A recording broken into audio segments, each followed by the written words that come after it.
Okay, we'll go ahead and get started. Welcome everyone to Skidmore College's STEM panel. We're so glad that you're here.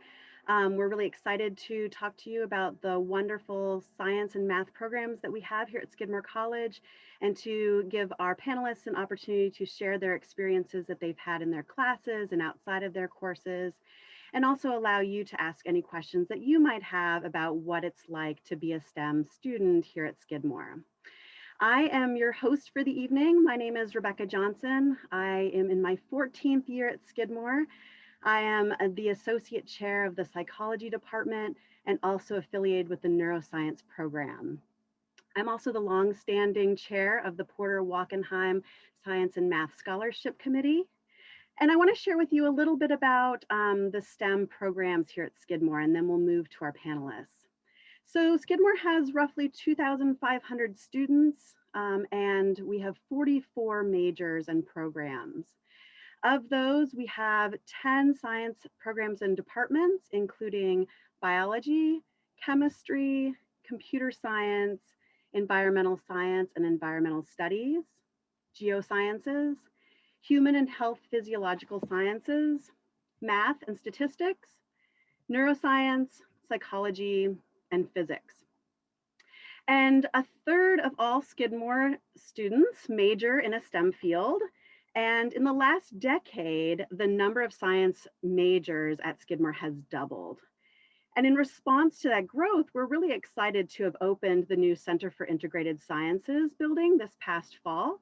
We're opening it in a series of 3 phases, and we're still building phases 2 and phase 3, but we are offering classes and starting our research labs in phase 1 right now.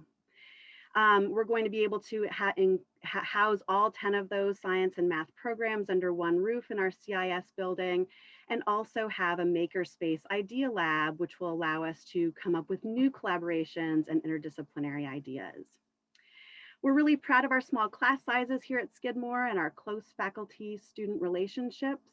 Your STEM classes will include hands-on laboratory exercises and experiences that are taught by your professor and not a TA, and will be capped at 17 students with state-of-the-art technology and equipment. Skidmore is a really great place to explore multiple interests, though. We have many of our students who are double majors or add a minor, or really involved in extracurricular activities or campus sports, clubs, or campus government. The faculty here love watching their students grow, not only into scientists and mathematicians, but also into really well-rounded adults, able to approach problems from multiple disciplines and perspectives. There are also lots of opportunities outside of the classroom. So there's opportunities to get research experiences, for example, either for credit or as a paid research assistant. We have a very vibrant 5 and 10-week summer faculty student collaborative research program that you can take advantage of, and there are senior thesis opportunities also. We don't have any graduate students at Skidmore, which means that it's the undergraduate Skidmore students that are getting those hands-on research opportunities. They're designing the experiments, they're programming the studies, they're collecting the data, analyzing the data, presenting the findings at regional and national conferences, and serving as co-authors on publications in top-tier journals. There are opportunities for STEM-related internships, field experiences, and service learning courses. We also have student opportunity funds to help pay for equipment costs, travel expenses to conferences, or independent studies that you might dream up. We have a number of partnerships with other local institutions for those interested in pursuing engineering or nursing programs.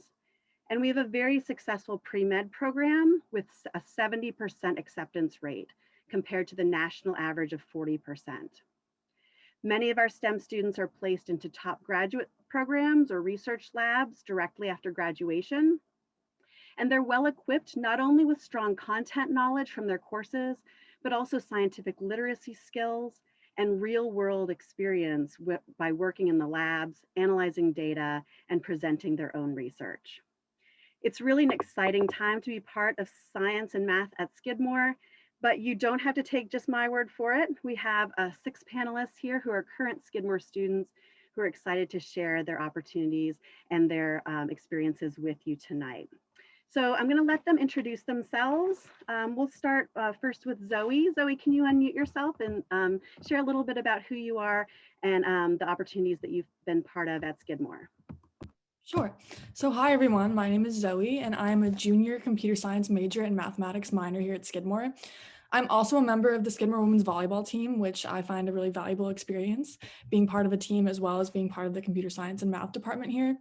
I've also had the opportunity to do collaborative research with Professor Arathi Prasad for the past year and I've really enjoyed that. And it's a very unique experience that a lot of undergraduate students don't get at certain institutions, and I really love that about Skidmore. So thank you. Thank you, Zoe. Heather, tell us a little bit about yourself. Hi all, my name is Heather. Just a heads up, I'm dealing with some ongoing Wi-Fi problems, so apologies in advance if you experience any troubles on my end. But yep, like I said, my name is Heather. I'm a junior originally from Southern New Hampshire. I'm a chemistry major and an environmental studies and science minor here at Skidmore. So my long-term goal is to enter into atmospheric or oceanographic environmental chemistry, probably on the engineering side. Outside of just class time at Skidmore, I'm involved in research. I've been working with Dr. Juan Nevea doing atmospheric physical chemistry for over 2 years now. I'm also involved in our chemistry peer academic coaching. So that's like Skidmore's alternative to tutoring. And I work in a number of other jobs throughout the chemistry department. And then finally, I'm an avid member of Skidmore's outing club. Thank you, Heather. Shay, will you share a little bit with us? Of course, yeah. So my name is Shay. I'm an environmental science major. I'm a senior, so this is my last semester at Skidmore, which I'm a bit sad about because it's such a great place. I have been engaged in doing research for the environmental science department for the past 2 years or so. Specifically with Professor Chris Covey, we've been doing soil carbon sampling on various different agricultural lands across the East Coast, which has been great because I got to travel through that, so that was exciting. I'm also on the Ultimate Frisbee team. I used to work in the sustainability office on campus, and I'm also a peer academic coach for the environmental science department. And I'm not an avid participant of the outing club, but I come along here and there. So that's a great organization on campus too. Thank you, Shay. Danny. Hello, everyone. My name is Daniel. I'm a senior in Skidmore. I'm part of the dual degree program, which is spending 3 years in Skidmore and 2 years in Dartmouth. So you can do engineering in Dartmouth and physics in Skidmore. So far, the research experiences I've experienced is in low power storage and usage. And outside of academics, I am in the Christian Fellowship Club and the African Heritage Awareness Club. Thank you. Thank you, Danny. Kendall, will you tell us a little bit about you? Hi, I'm Kendall. I'm a junior from the Boston area, and I'm majoring in biochemistry and health and human physiological sciences. I do research with Professor Ives in the health and human physiological science department, as well as I do a little bit of research for Professor Frederick in the chemistry department. I'm also a lab assistant for general chemistry, and I'm an HHPS PAC member. And then I'm also a part of SCEMS, which is the Skidmore College Emergency Medical Service. So we get to go on calls that are on campus and help out where we can. Thank you, Kendall. And Tony. Hello, my name is Anthony or Tony, either one's fine. I'm from Baton Rouge, Louisiana. I'm a senior like Shay, which is wild to think about. I'm double majoring in geosciences and theater, and outside of like academics, I'm also a tour guide. I'm the head science tour guide. I'm one of the head science tour guides. And outside of admissions and school, I work as a cinematographer for a dance research institute. I've done a lot of work with GIS, which stands for Geographic Information Systems. It's like map making, basically, the modern day cartography, if you will. I'm doing my senior project in the geosciences department on these things called plastic glomerates, which are a type of rock that has had plastic melted into them, which is we've officially left our mark on the geologic record, so that's great. And I sang in an a cappella group while we were not in a pandemic, and now I do not sing in an a cappella group. But yeah, that's a little about me. Hope you guys are having a good day. Thank you. Thank you to our 6 panelists for being here. So I'm going to start off by asking our panelists 3 questions, and I'll just let them jump in and answer as they want. But again, we would love to hear questions from our community members, and so you can submit those through the Q&A, and then we will be able to field those questions in just a little bit. So let's start off. So students, can you tell us a little bit about your in-class experiences? So what are some exciting courses that you've been able to take at Skidmore in science and mathematics? Or what are some meaningful projects that you've been able to do in your classes?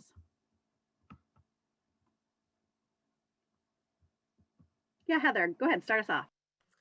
I'll start off just by talking a little bit about the class atmosphere in general, because it's something that really surprised me when coming to Skidmore. One of the things I was most nervous about was, just being like a number or a face in a crowd where you have to sit at the front of the classroom and like go into the professor's office hours all the time just so they know your name. And that is certainly not the case at Skidmore, especially in the STEM departments.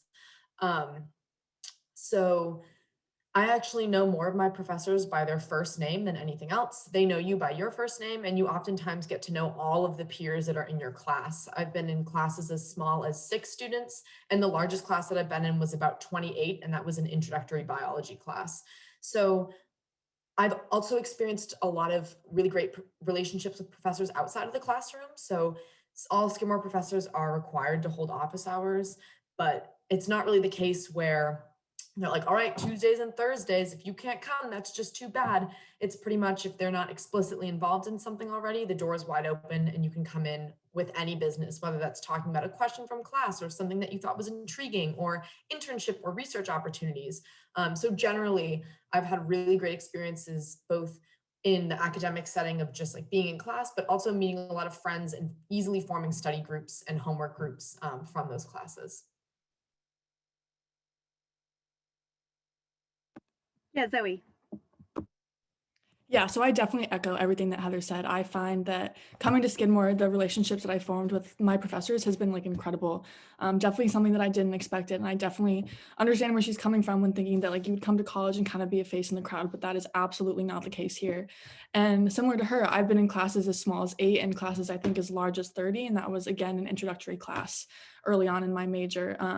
But going back to kind of like the in-class experiences, I think one of my favorite classes that I've ever taken was a math class. I am a mathematics minor, but it was required for the computer science major. And it was linear algebra taught by Professor Lucy Ormland. And this class was 8 kids. It was, I think, a 9 a.m. on Tuesdays and Thursdays, which is kind of a tough class, kind of a tough time to have to wake up early and sit through a math class. But Professor Ormland made it so fun, so interactive. And I feel like I learned so much in that class. And it was really, really rewarding. And I definitely will kind of leave Skidmore thinking that that was one of my favorite classes.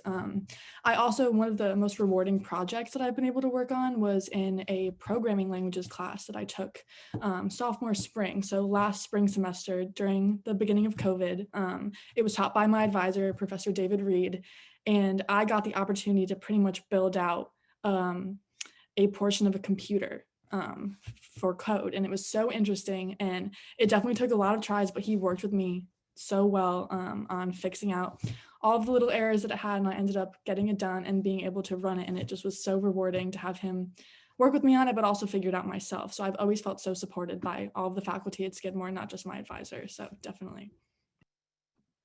That's wonderful. Thanks for sharing. Yeah, Tony. I'll list a couple, 2 classes that I like for very different reasons. Also retweet the small class size thing, but I think that's probably a thing that I'm sure all of us could say. One of them was field trip oriented, and that's why I really liked it. It was a class called Geomorphology. And we did everything from like going and collecting, like measuring discharge of a river, to like crawling through a cave to look at stalactites. And it was just nice to get that sort of like hands-on work with geo. There's a lot of really cool geology in Saratoga Springs and in upstate New York in general. So that was super interesting. And then the other class is sort of on the opposite end of the spectrum, where I got to learn how to use like a software that I think is super dope called Stella. It was a global biogeochemical cycles class. Heather was in that class with me.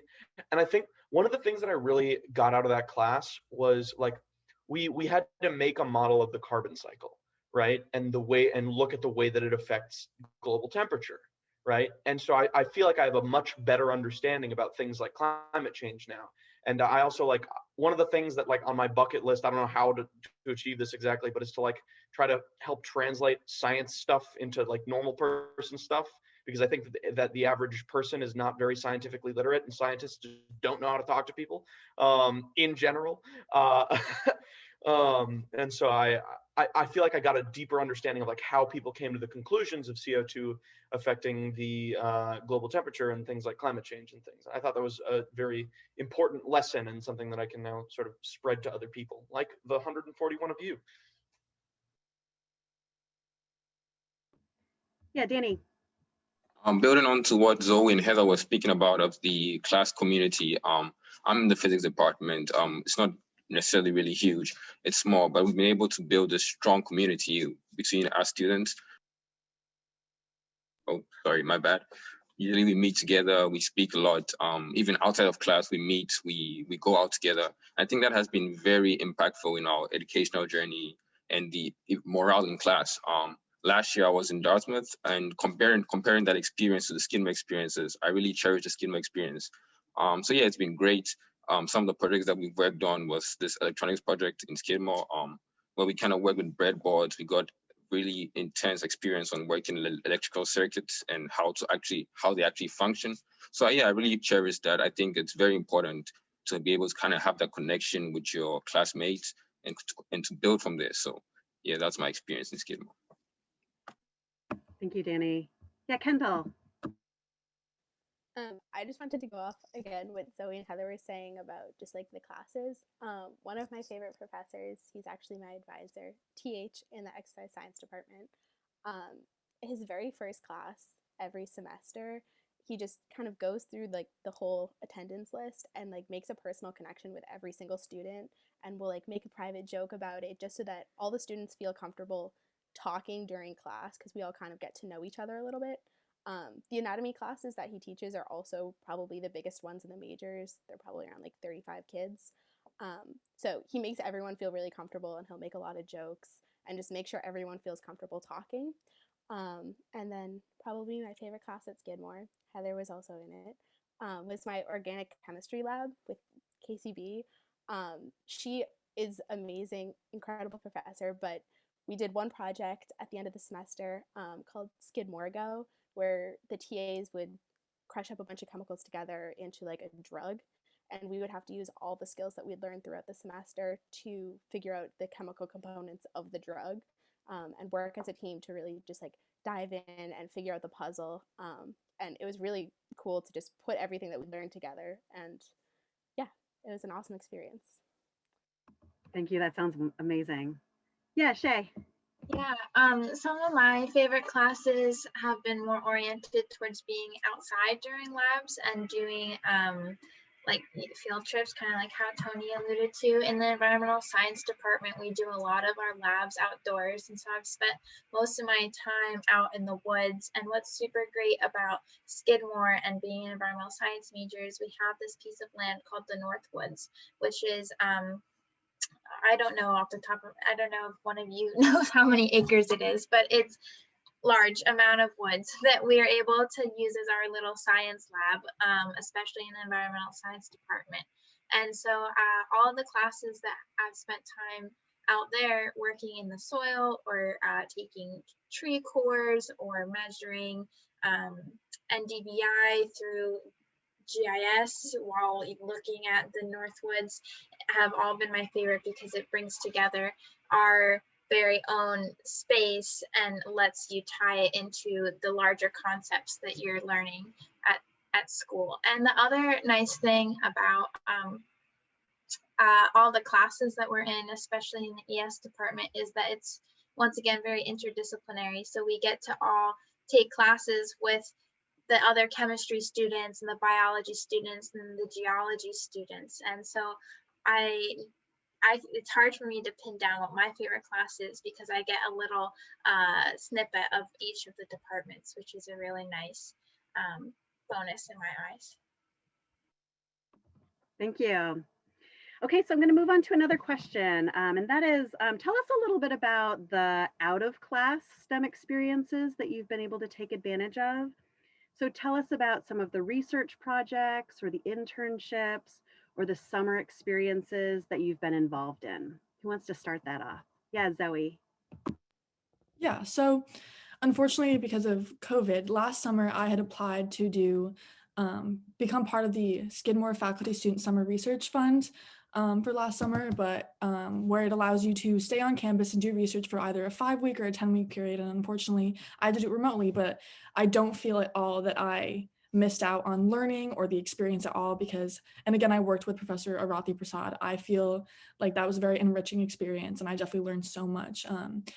Since I would say spring of 2020, so around January, at the very beginning of the semester, I've been working with her and a group of other students at Skidmore to create a prototype of a smartphone app that I will eventually implement as part of my senior thesis, which I'm really, really excited about. It's kind of like a screen time management app with mindfulness practices incorporated into it.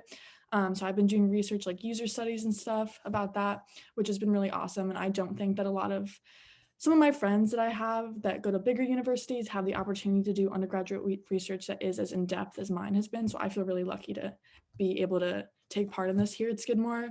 And like a few of my other fellow panelists, I'm also a peer academic coach for the computer science department, which is a really awesome opportunity. Not only do I get the opportunity to teach other students and like further their learning in the computer science discipline, but I feel like I'm solidifying my understanding of the material through teaching them. And I find that it's really rewarding for both tutor and 2D. So that's a really awesome experience that I really like about Skidmore as well. Yeah, Kendall. So both of my summers at Skidmore's helped me to get something. My freshman year, this was pure coincidence, but I'm part of the HPAC program, which is for students interested in the health professions. And your spring of your freshman year, you're supposed to talk to the Career Development Center just to like start making resumes and make sure you're on the right path. And when I was talking to the Career Development Center, she encouraged me to apply for summer funding. So I actually ended up receiving a fund to do an unpaid internship at a hospital near me.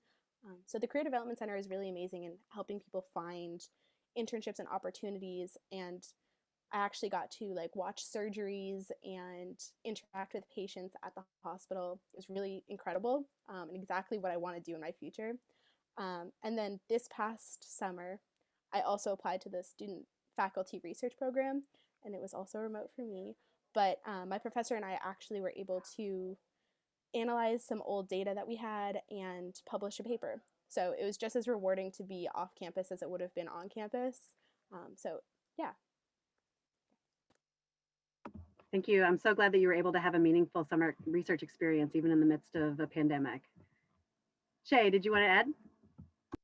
Yeah, just so I've also been doing research for the past 2 summers through the summer funding, and now that I'm graduating, because of my research, I've landed a job right out of college, working at one of the places that we were taking soil samples. So the research that I did was a bit unique because we got permission not to just be on campus, but to be able to travel to different farms and take soil samples. So I ended up spending a few weeks over the summer on a farm called Caney Fort Farms in Tennessee. And there's some like footage and videos and articles through Skidmore if you guys are interested to learn more about it. If you look like Caney Fort Farms Skidmore, it might come up. But essentially, from spending days and days just taking soil samples and then analyzing the samples and sending them, I was able to forge like a really strong relationship with the farm manager there, and that's how I ended up getting my job out of college. I'll be the research coordinator on the farm, so bringing together all these different researchers to kind of answer questions on how different farming practices, especially regenerative farming, how that impacts the ecological nature of the land. And so I just like, you can go to the Career Development Center, you can just keep engaging in different opportunities while you're at Skidmore, and they might lead you down a career path just through that. So I just wanted to point that out too, which my unique experience. Thank you. Yeah, Heather.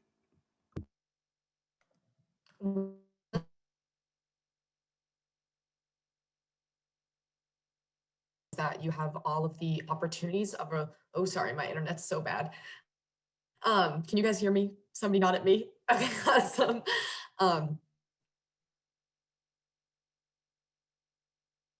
Oh no. Oh, goodness. You're breaking up a little bit, Heather. Can you hear me? I can pop in and hopefully it'll be better by the time I'm stopped talking. Okay, dope. To be completely candid with all of you, I've already mentioned I'm also a theater major, and a lot of extracurricular stuff I do involves theater. I usually have 15, 20 hours of rehearsal a week on any given week of the school year. However, I have spent one of the summers that I spent doing a lot of STEM related things was the summer I spent working with Charlie, who is the head of the GIS department, Charles Bedigal. I literally had to stop for a second because I didn't remember his last name because I'm just like always Charlie, you know. And so I worked for him for a bit. And the thing that I really liked about GIS, which is, like I said, it's like a map making software, is the breadth of things you can do with that software is so dope. And I like just even in just the time that I was like working with him, like I worked on one project that was basically, I don't know if the app ever got developed. It was to help out make this app that essentially you're supposed to be like an audio app. You plug your headphones into your phone, then you put your headphones in your ears and you walk through the forest, and like depending on like what type of trees are around you, the audio would change. Because it was also with Chris Covey, who Shay I think mentioned earlier, and he does a lot of stuff with forests, and so like when he goes out walking on a hike and he sees all these different types of trees, he's like, whoa, look at all these different types of trees, look at all the biodiversity, whereas the average person is just like, oh hey, a bunch of trees. And so you're trying to translate that into an audio experience. And then another thing I did was I worked on a base map for a political science survey of Srinagar, India, to basically see if people felt safe near militarized zones. Probably did not. And then I also worked a little bit on a project about soils, and that was all in just like one summer. And I just really like the breadth of things you can do with that sort of software. Hello, can I try again? Do it. Sorry, Danny, do you mind if I try again? Okay, so to start over, one of the things that I really appreciate about Skidmore is that you get all of the research opportunities of a really large research institution with all the intimacies of a small liberal arts school. So we have so many amazing state-of-the-art instruments at Skidmore that any single student can learn how to use. So it pretty much is like you can get trained within a matter of like an hour, and then you're pretty much let loose on that instrument with still some guidance and oversight from a faculty member who's in charge of that instrumentation, but you still can use it for personal research projects, faculty research projects. A lot of times classes use instruments and you're actually the one using it. So that's really great. And then just to build upon all of the resources and opportunities that exist at Skidmore. I know Zoe was talking about this quite a bit with how advanced they are. I actually, through my research, am part of a National Science Foundation group called CASE, which stands for the Center for Aerosol Impacts on the Chemistry of the Environment. And I am one of only a handful of undergraduate students in an international organization for research. I've been able to do summer research with them. So as part of my Skidmore summer research, my professor and I actually flew out to San Diego to work for a week on this huge wave flume experiment trying to replicate the ocean and how aerosols are produced. And then I also work day to day with graduate students through like Zoom calls and collaboration. So I'm working at a graduate level pace. I have multiple publications that I've co-authored, but still at an undergraduate institution where you have those close connections with your peers and your faculty members.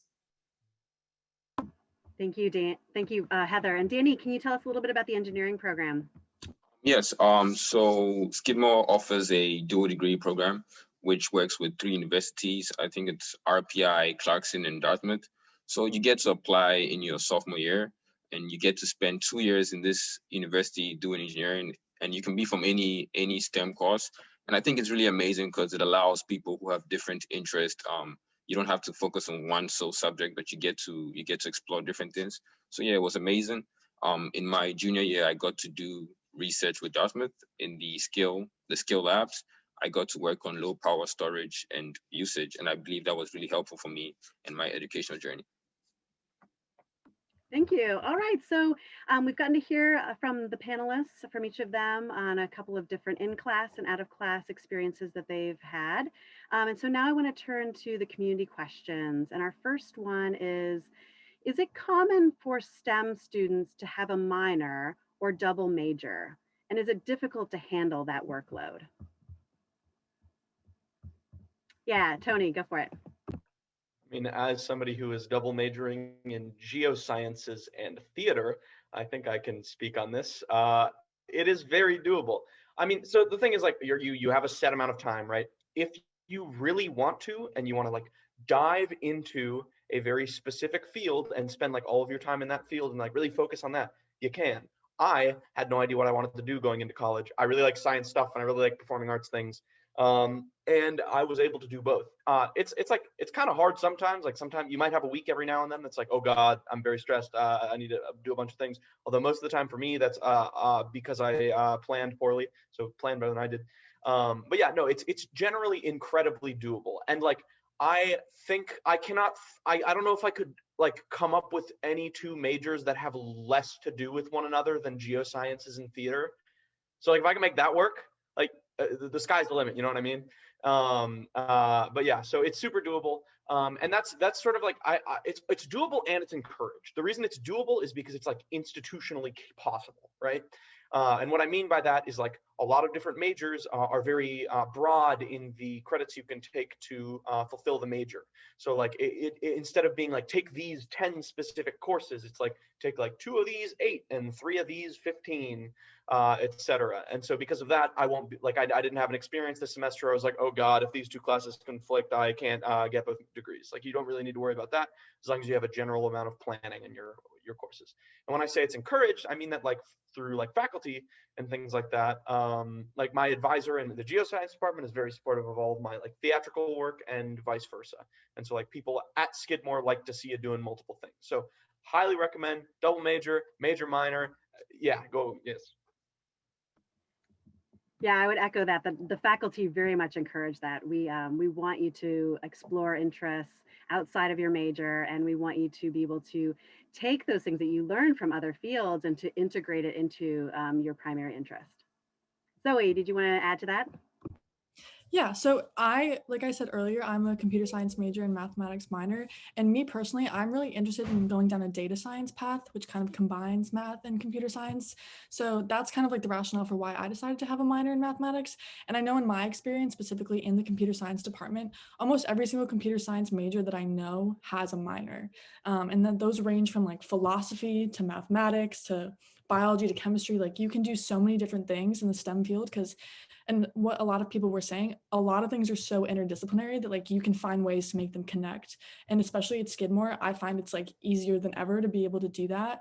Like definitely coming into Skidmore, I didn't really know what route I wanted to take. I knew I wanted to do something in STEM, but I didn't know if that meant like chemistry. I didn't know if it meant biology.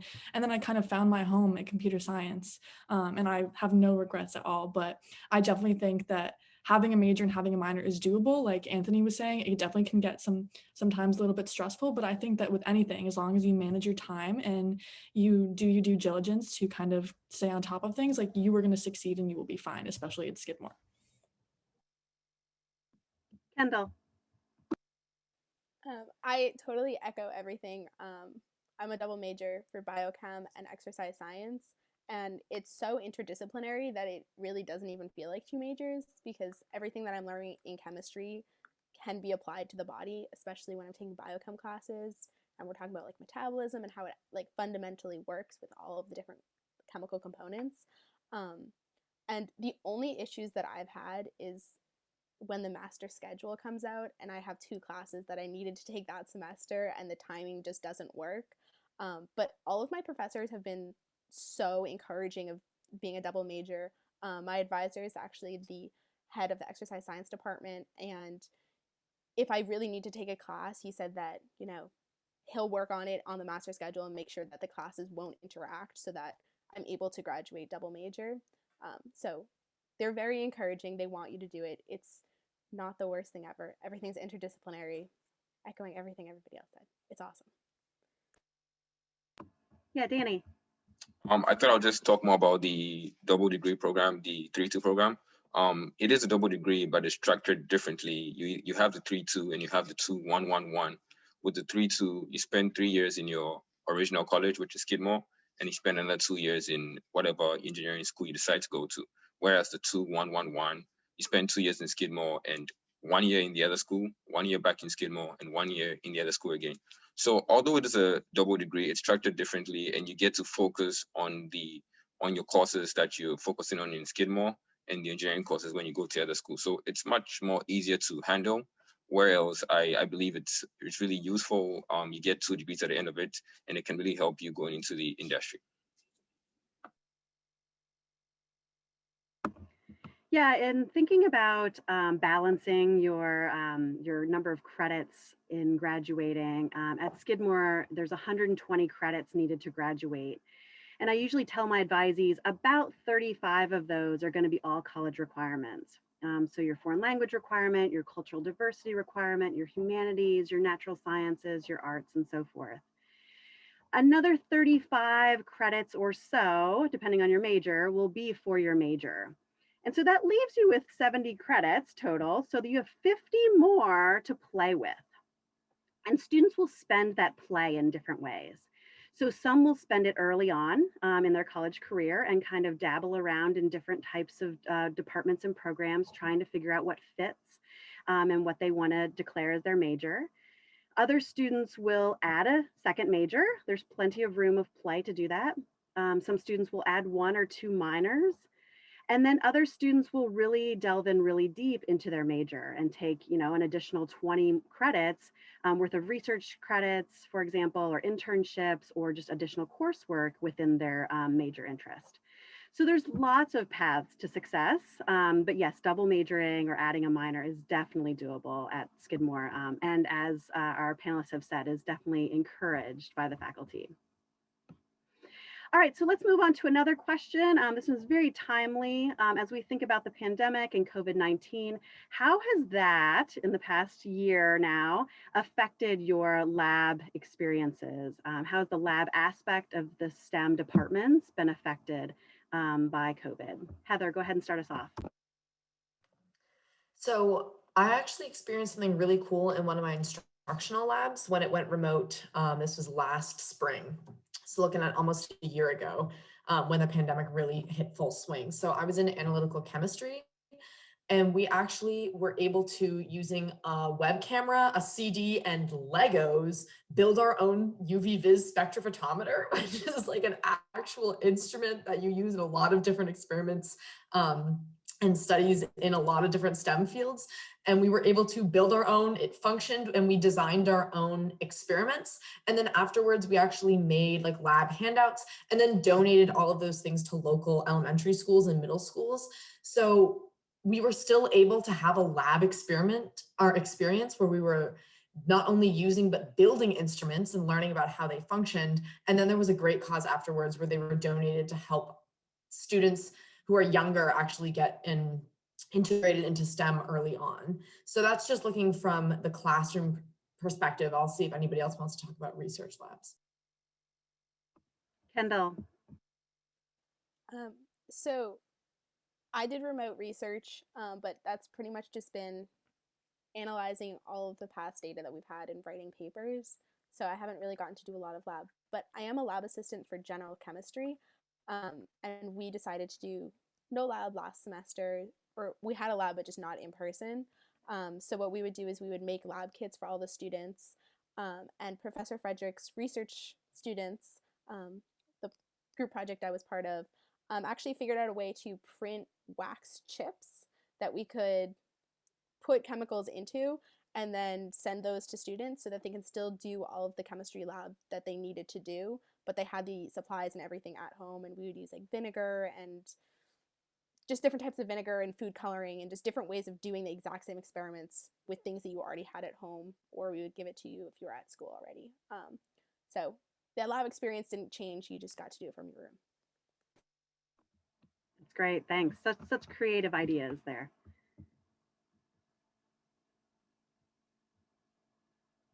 Yeah, Danny. In the mechanics course, we get to do a final project where you kind of have to build something, which is actually a very fun project. Speaking to other people from other years, they told me it's really fun. But I guess this year it wasn't able to work out due to the pandemic.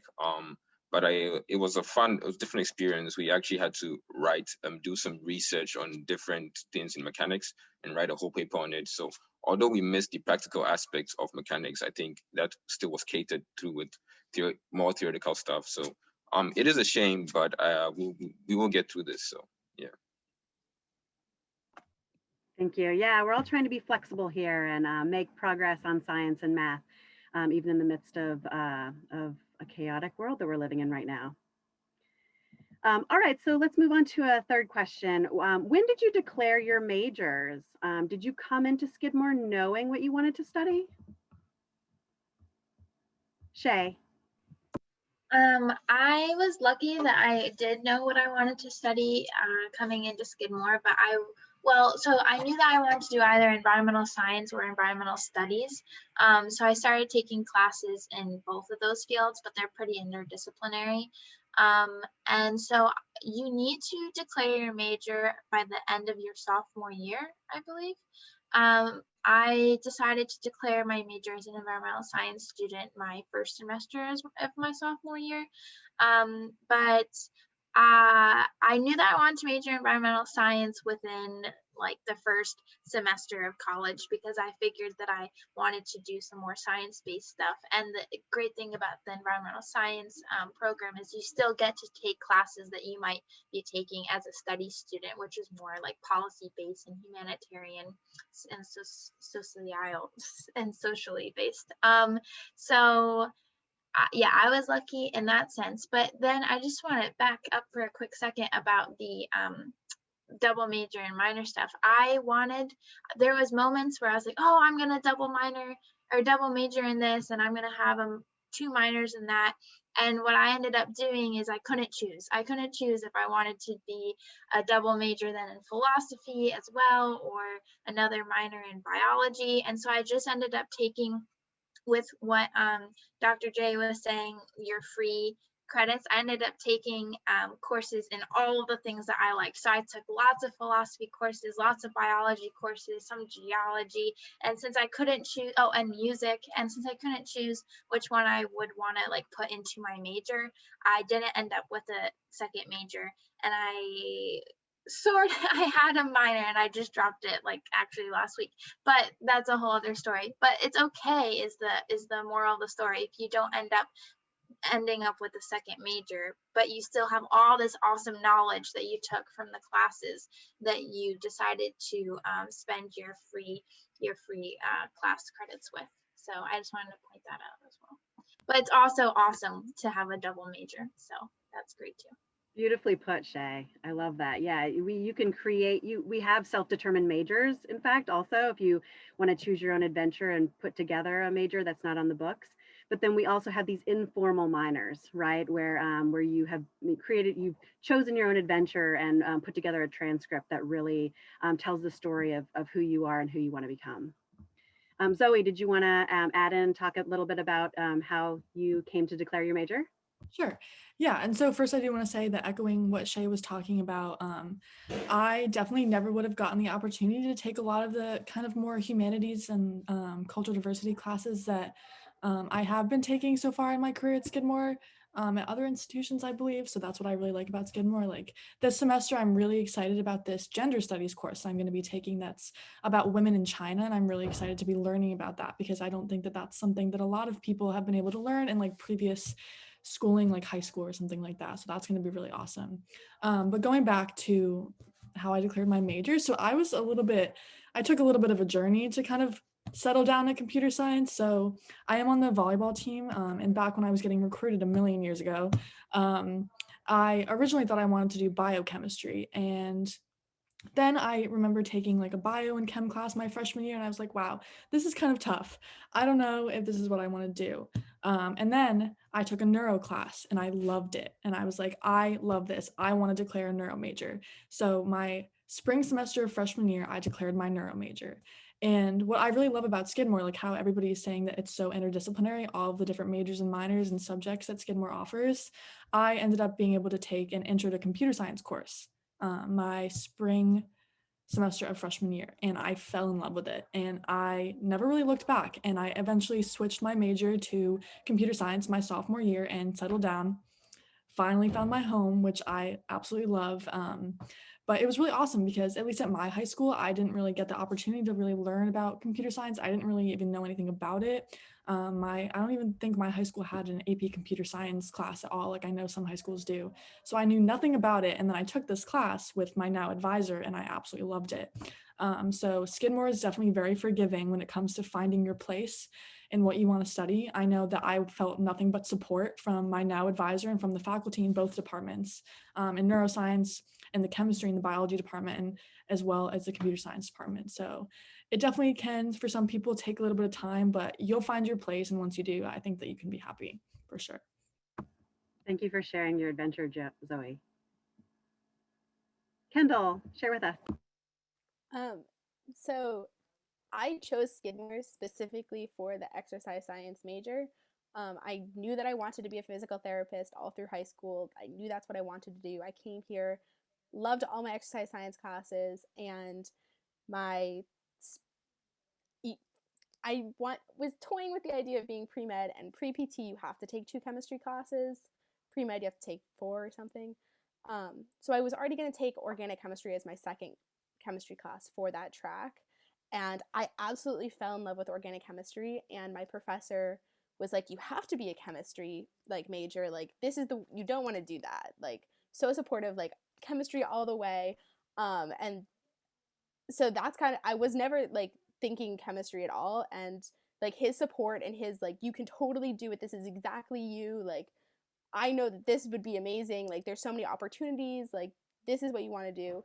It kind of opened my eyes up to different things instead of just like beelining straight for exercise science. And both departments are very like supportive. I've done joint research projects for both departments.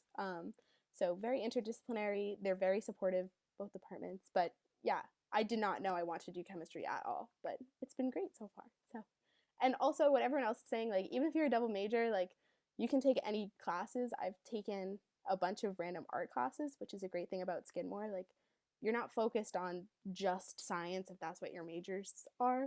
I've taken like dance. Next semester I'm taking guitar. I took studio art. Like you can take whatever you're passionate about, and the teachers support you no matter what.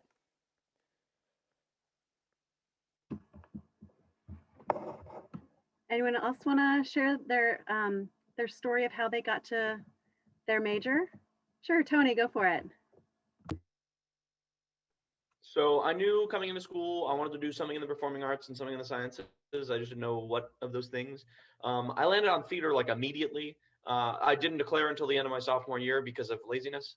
However, I knew I wanted to be a theater major my first semester because I was in a play and it was dope. And then the science track I sort of meandered a little bit. I took a chemistry class, I took a geoscience class, I took like a physics class, a math class, etc.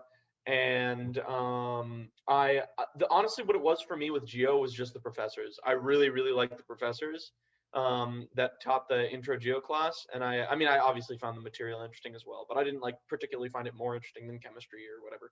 But I really liked the professors in the geo department, and that's sort of what caused me to land on the major. And I've also found in college that like a lot of the times you might be going into a class that you're like, oh, this sounds like I don't want to do it.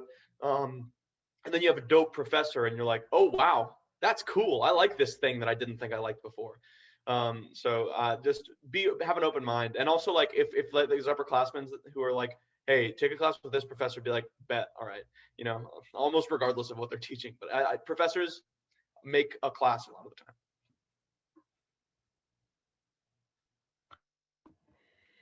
So along those lines, can you students elaborate a little bit about how professors help students find research opportunities or help in advising or help in course planning? Speak a little bit to that. Heather, go first. So I've just the chemistry major, and then I also have the minor in environmental studies and sciences, but I like to consider myself as having like at least 4 advisors that I've just kind of like adopted on my own. So I think that, again, because it's so easy to develop those close relationships with professors through classes, and because their doors are always open, maybe there's one professor that you go to where you're like, they really know internships, I want to go talk to them. Maybe there's one where you're like, they really have a good feel of like what psychology classes there are, and you really want to go talk to that professor about it. So I think it's really easy through like finding classes, but also through finding research and internships. Everybody's going to have different strengths as a professor, and everyone's going to have a different viewpoint. So I would encourage you to just talk to as many people as you possibly can. And through that, you're almost like networking for yourself, even if it's just in one department or in just the classes that you're taking that semester. And that's really powerful. One of my favorite stories to tell from like an interaction that I had with a professor, there was this one professor in our geoscience department, and she's an oceanographer. And so I was starting to get interested in oceanography. I had never spoken with her before. We had had maybe one email correspondence. And I saw that her door was open. I knocked, I went in, told her what I was interested in. Within 15 minutes of meeting this woman for the first time, she was offering me a summer internship working for NASA, doing chemical oceanography on a boat all summer. I'd already had things lined up at that point, but it just goes to show professors will jump through flaming hoops to make your dreams come true, to find opportunities for you. My advisors told me before, he's like, I'm already looking for things. I'll send you things that I find. You look too, but like, I'll look. So, and like, I know Kendall mentioned how awesome our career development center is. So there's that resource there as well. Skidmore supports so many students, especially in STEM fields, and especially people in underrepresented groups in STEM fields, to stay and do research during the summer. So whether you want to stay on campus and you're provided with housing and a meal plan, or whether you want to go internationally or just somewhere else, there are so many opportunities where you can find those things, get help in applying to those things, and just branch out in whatever ways you're passionate about. Yeah, Kendall. Yes, going on with Heather. Yes. But specifically for pre-med, I also feel like I have so many advisors. But so when you come to Skidmore, your freshman fall, you get your advisor from your seminar. And my professor was amazing. She was in the department that I'm majoring in. I love to go and talk to her, but I also got an HPAC advisor, which is specifically for anyone interested in health professions like pre-med, pre-PT, pre-nursing, pre-vet. And that person is specifically looking to make sure that you have all the requirements to go to that next level when you graduate. And so I'm currently in the HPAC process now because I'm applying to medical school this summer. And so they've already been emailing us all break, kind of like, we're going to start working together to make like your resume, your CV if you're going to medical school, like personal statements. They've sent out videos on different like interview processes. They're so on top of making sure you have everything lined up that you need for your future in the health professions. But they're also not like your only advisor. So TH is my advisor for HPAC, and he'll make sure that I have all the requirements, like I needed a second English, things outside of my major. And then all my other advisors are kind of like, you need to take this class because you'd really enjoy it. Like this professor like would love you. Like this is really great for you. Look at these internships, just kind of more on the day-to-day basis. So there's lots of advising opportunities. There's lots of people looking out for you all the time, making sure you're on the right track, making sure you're not going to be overwhelmed, making sure just you've got everything you'll ever need will work out. Everyone's there to support you. It works. Yeah, I'll chime in and add here that unlike a lot of institutions, you don't get an advisor assigned to you. So when you sign up for your first year classes, you pick a Scribner seminar, which is your first year seminar, and you become a little family, learning how to succeed academically and socially here in college.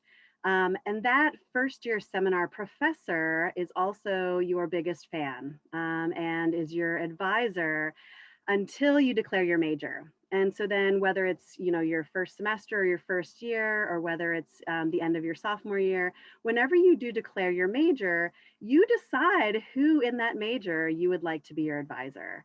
And if you, for some reason, have a falling out with that person, you can change your major advisor. You choose. And as Heather said, there's lots of informal advising going on too. My scribies, when they finally do declare their major and they don't pick psychology or neuroscience, they still come and they see me and they talk to me about their post-grad plans and their summer ideas. And so, the doors are not closed for the faculty at all. There's lots of informal advising that takes place for course preparation and research opportunities and future thinking. So we've talked a little bit about HPAC and about the engineering program and about research opportunities. Let's think a little bit, what are some of the challenges that you've faced as a STEM student? What are some of the really difficult things? We keep talking about how great everything is, but what are some of those obstacles or those problems, those challenges that you've had to overcome?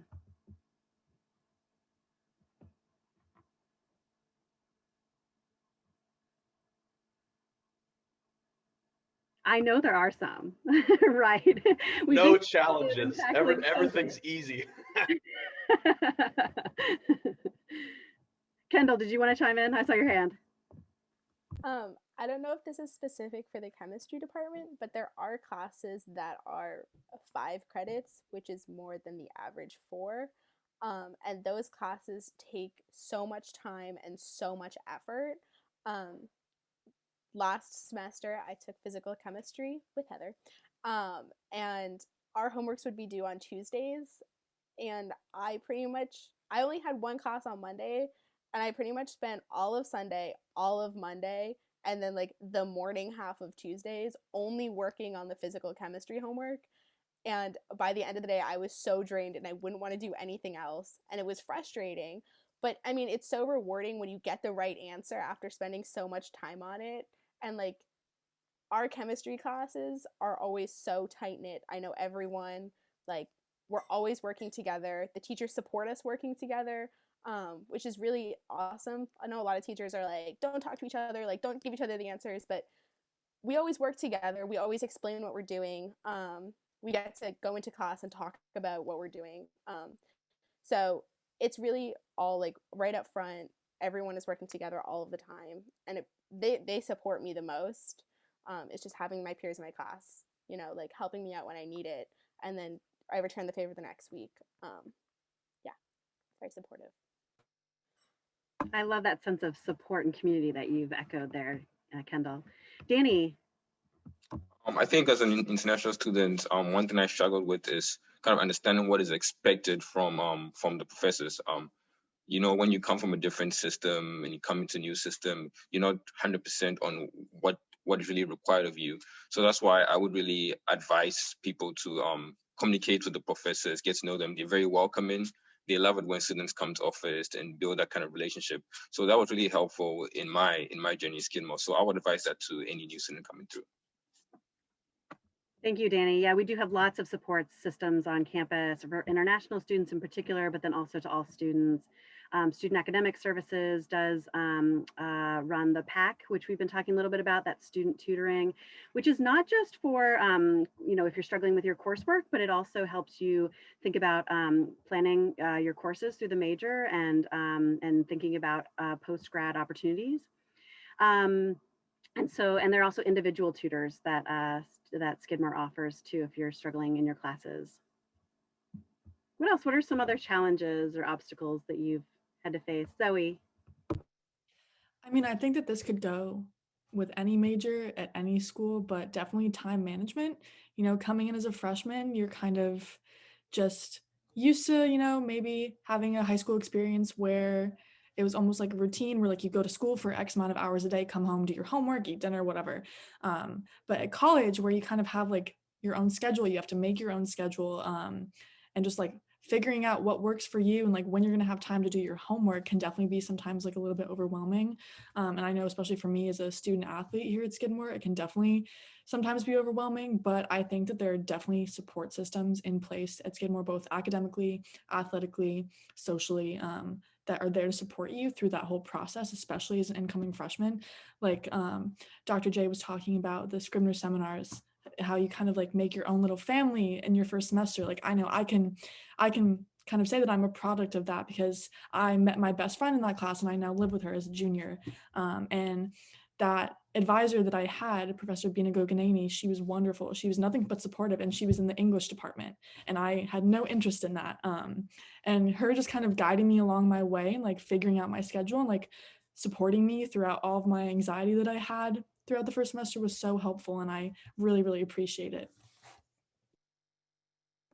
I'm going to piggyback off of those comments, Zoe. I saw in the Q&A there was a question about supports for first-year students, and what is it like to move from high school into college? And we've kind of hit a little bit tangentially on that.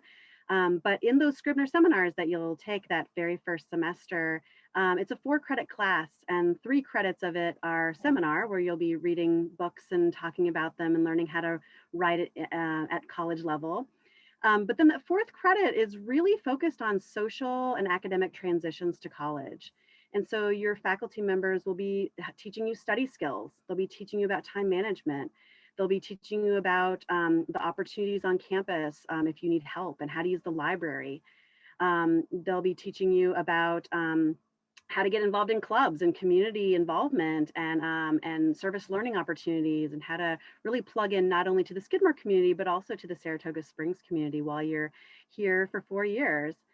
And we talk about things like academic integrity and what it's like to be a member of this academic community and to have integrity in it. And so we really do focus a large amount of that course on these transitions, knowing that there is a leap, whether you're an international student or not, right? There are changes that take place between high school and college now that you're studying and living on your own. And so we are here. I like to think of it as your Scribner seminar faculty member is sitting on the side of the pool, teaching you how to swim, right? And they're ready to jump in and help you. But we will get you to that place where you can succeed throughout the rest of your college career. Okay, so here's another question for us. Have any of the students had the opportunity to study abroad? And if so, what are those experiences like as a science student? Before anyone answers, I will say, so Skidmore has a 60% study abroad rate. 60% of our students do study abroad at some point during their 4 years. Some students will study abroad for an entire year. Some will go abroad during a summer. And some will do some travel courses where they're primarily on campus, but then they spend, for example, spring break or a January term or a May term abroad. I will say that for the STEM disciplines, that number is closer to 40%. It's harder to study abroad, but it is not impossible. Shay, will you elaborate on that for me? Sure, yeah. So I can really only speak too much to the environmental science community and study abroad. I'd say, I don't know the percent off the top of my head, but I'd say a good portion of my peers in the environmental science community take advantage of studying abroad. A lot of students go to New Zealand. We have a program like in relationship there, which is very focused on the environmental science program that Skidmore kind of also follows a similar path to. I was leaning towards going to New Zealand, but then I changed my mind and I decided to go to Bhutan, which is a kingdom sandwiched between China and India. And it was the best decision of my life. It was through a program called the School for Field Studies, which is sort of geared towards environmental sciencey programs.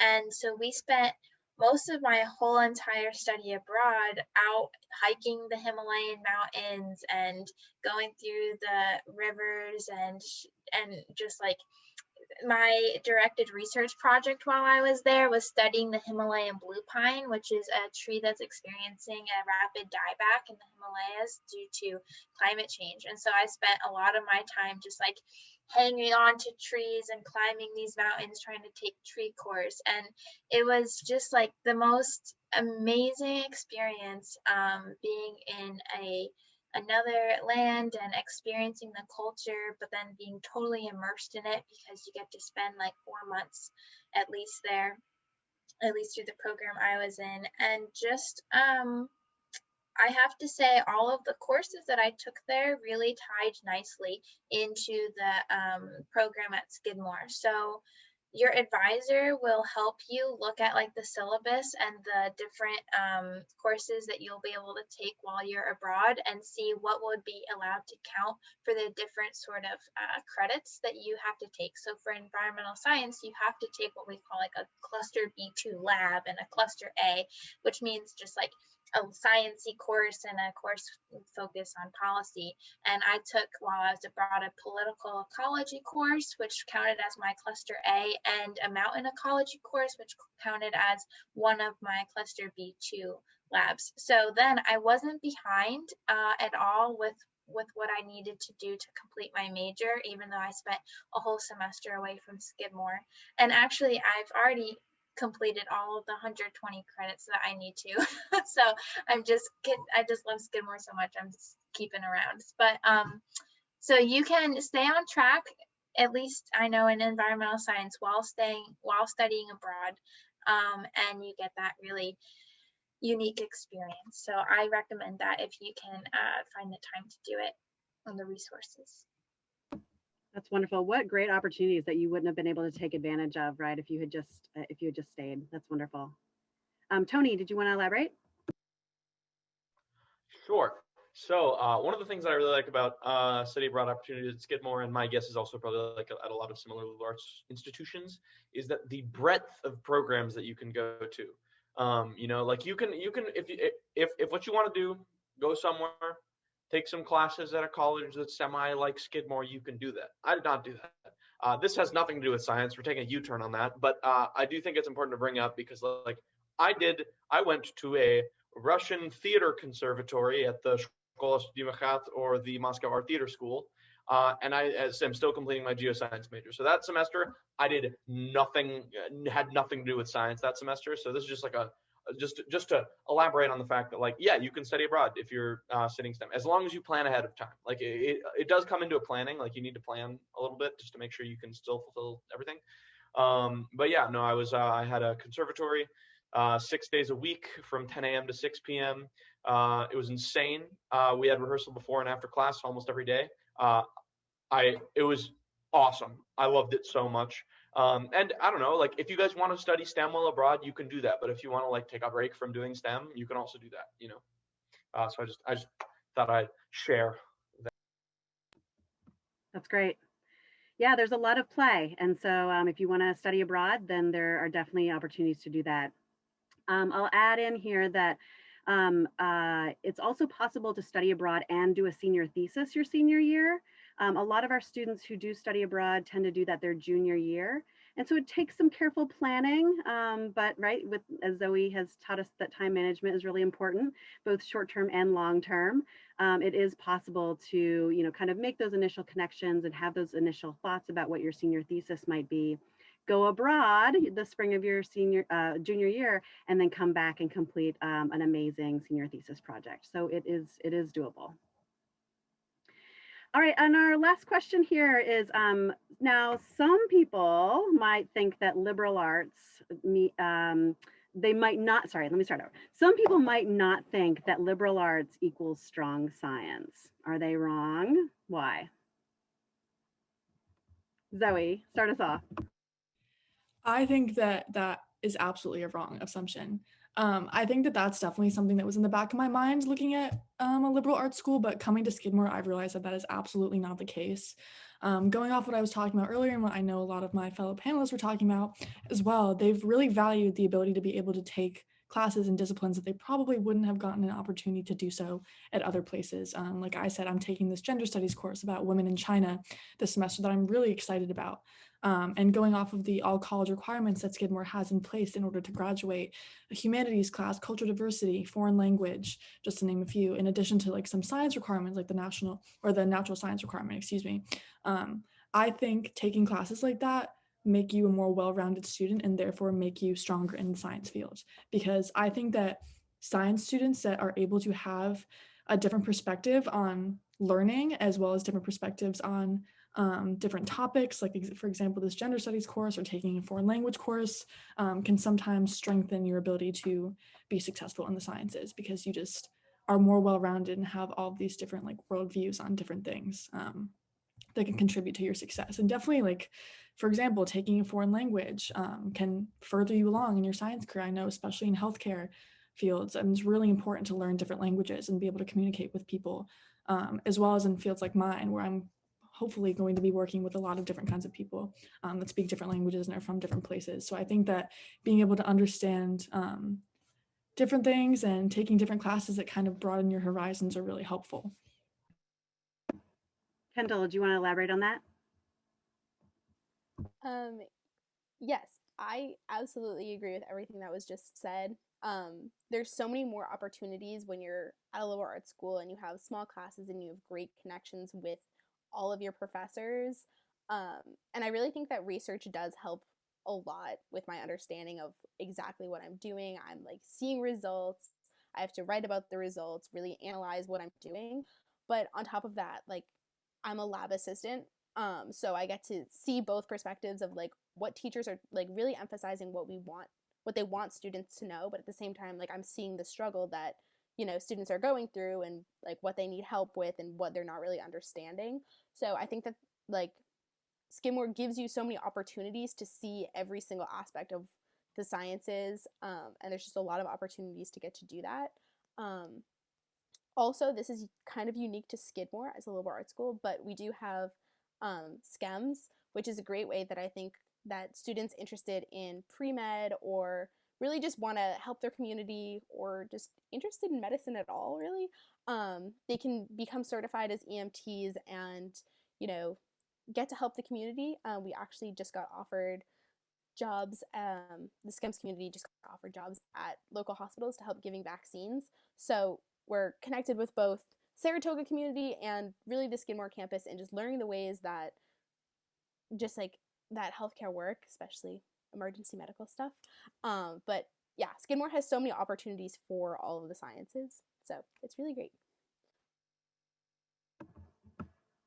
Yeah, Tony, what would you like to add? I mean, liberal arts and strong sciences are two descriptive claims that are in no way mutually exclusive. It's just like you can have a liberal arts school with not strong sciences, or you can have a liberal arts school with strong sciences. It's just that. That's just that sort of a thing. And another thing that I'll say is strong sciences is also a little bit subjective because sure, you could go to a larger university that's going to have more funding, probably fancier equipment, more equipment, etc. But if you go there as an undergrad, you probably won't be able to use any of it anyway. And so does it really matter as an undergraduate student if there's all this fancy equipment if you're unable to use it? Like at Skidmore, we have a transmission electron microscope, we have 2 scanning electron microscopes, we have an NMR, we have a lot of really good equipment. But the difference is that students can use it. I think Heather mentioned this earlier, is once you're trained on an instrument, you can use it whenever you want. You can just go in there. I have the door codes for all of the instruments because I'm a tour guide. I don't know how to use any of them, but they just let me have the codes. I can just press some buttons and go into this $1 million, I don't know how expensive they are, big money telescope, microscope. So yeah, I think strong science is subjective, and I think arguably something that's more important is being able to take advantage of the resources that the school has, which is something that you will more likely have at a liberal arts school than you will at a larger university. There's pros and cons to both, but I obviously prefer liberal arts schools. Tony, that's a wonderful point. Yeah, I mean, our STEM faculty have pulled in millions of dollars of grants through the NIH, the National Science Foundation, the Department of Defense. We are publishing in top tier journals, just as our peers are at other Research One institutions. The real difference is that our passion as faculty members is on the undergraduates. We really just love undergraduates and we love teaching them and shaping them into the scientists and mathematicians that they dream to be. And so as Tony said, our students, our undergrads are our collaborators, and they are just that. They're not research assistants, but they're actively involved in planning the studies and designing them and programming them and collecting the data and presenting alongside us at regional and national conferences and serving as co-authors on publications. So it's not worse science. It is great science here at Skidmore that we have, and undergraduates are doing the work that graduate students are doing elsewhere. I'd like to wrap up our time. I'm grateful for our 6 panelists who took some time out to share their experiences from their courses and their research opportunities with us. Thanks also to Communications and Admissions for setting this up. And thank you to all of you who showed up and allowed us to brag a little bit and share our excitement and enthusiasm about STEM at Skidmore. I hope you all have a wonderful evening. Thank you for joining us.